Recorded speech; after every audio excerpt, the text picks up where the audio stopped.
Hello, welcome. We're obviously trying to get away from the algorithm out here. That's fine. We're in a safe place. We can talk human to human out here. So, what is AI? Well, what we refer today as AI, actually AI, artificial intelligence, has been around for a long time. But what we're actually referring to is something called large language models.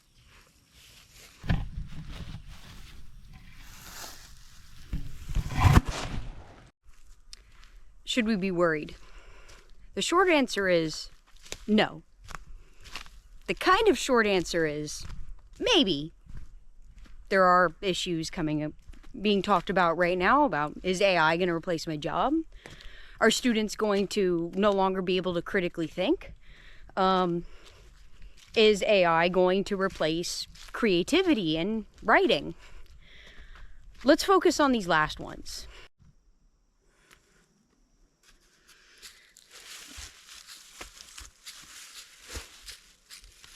What we should be tackling right now is the writing. This is what we're studying. This is what we're doing. What does AI mean for writing? So let's break down a few of the problems. And maybe if we can break down the problems, we could start looking at AI in a more positive light, or at least in the department of English or writing. Well, for one thing, cheating. Well, why is cheating bad? Cheating is bad because we're not really learning. And this is more important when you're much younger and you're actually forming these neurons in your brain. And it's important because you're learning critical thinking skills.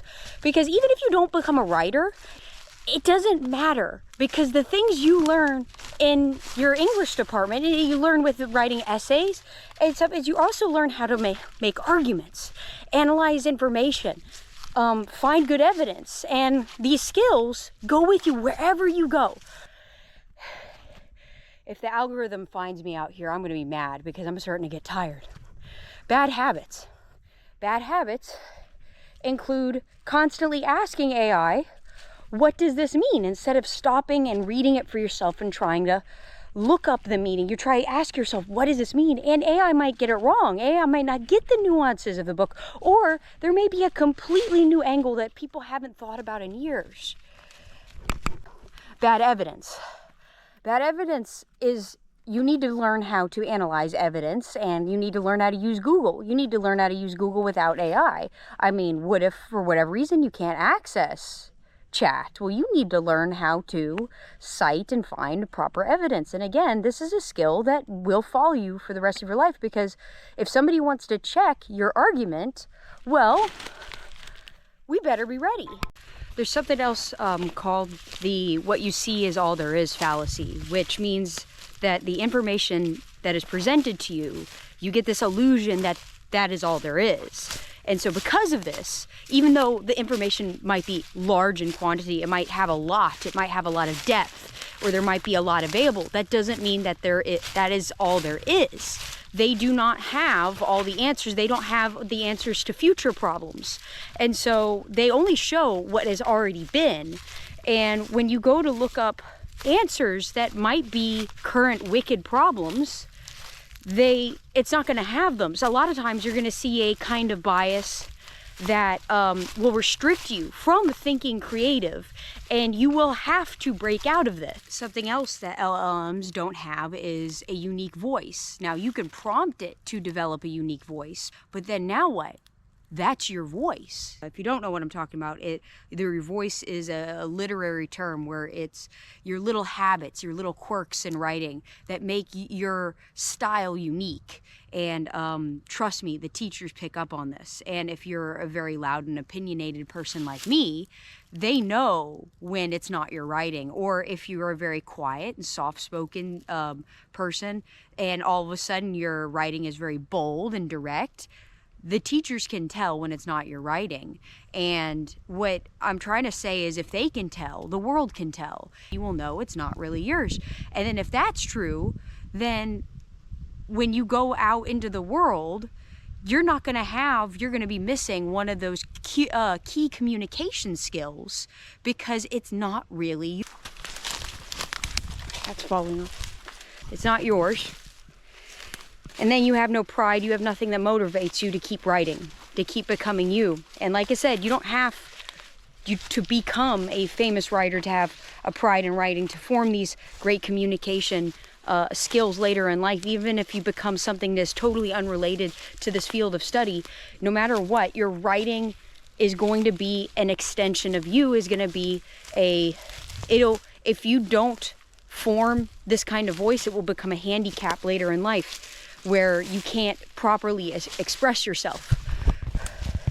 Of course, these are all very extreme, but even in smaller ways, this might restrict you and you won't even know it.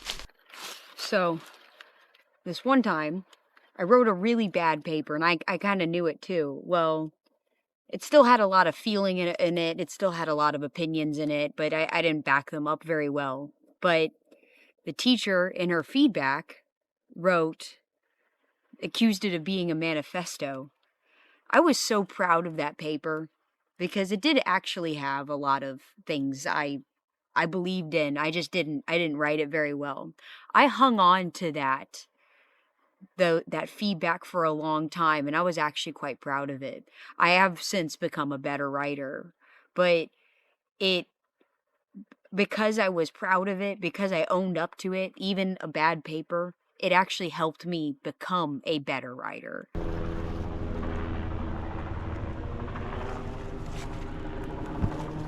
There was this other story where at my work, my coworkers were being treated unfairly, and I was mad, so I collected, oh boy, I collected a lot of evidence again and put it together, compiled it, put together a good argument for the case, how to resolve it, and made plenty of copies, had my coworkers sign it, and turned it into the director, and they actually did something about it. They didn't do everything I wanted, but they actually reacted to it. And only later in life did I realize how good that was, to learn that skill.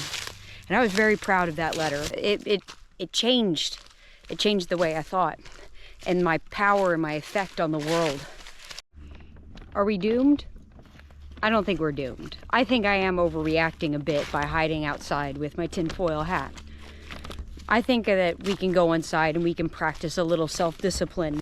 It's gonna be hard, but just like any other tool, there's a right way and a wrong way to use it. The key is awareness. The key is know yourself. If you have a problem with constantly going to chat or going to large language models for help, maybe you should pull back. What's the risk? Your teacher is going to find out that you have bad grammar. Your teacher is going to find out that your writing is poor. That's the whole point, so that they could tell you how to get better. They also know they can read that you didn't use AI, and they're going to appreciate the effort. Keep trying, keep going. We don't want any more AI slop. AI is a great tool. It's a great way to make things easier, simpler, help you organize ideas, save time. AI is not going to replace our creativity, because AI is just a collection of data from the past, from past events, from past wicked problems. And wicked problems, as you know, are very, very large, complex problems where everybody has a stake, and there is no real one answer, but it requires an extreme amount of creativity to solve these wicked problems. And to deal with these wicked problems, all we're going to have is data from the past, so we need to be ready with creativity, and we need to be ready with our creative writing skills to be able to fight for the little things, the little battles, and then you get good at the little battles, you become better at the big battles. And the reason why I know that we're never going to be replaced is because it's the little details that we as human beings just notice by default. We don't have to be prompted. We don't have to, as long as we're looking, as long as we're paying attention.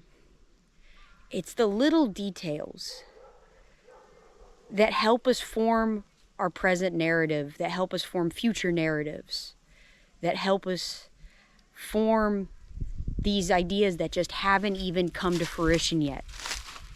AI can't do this. LLMs can't do this. They are based on patterns of the past.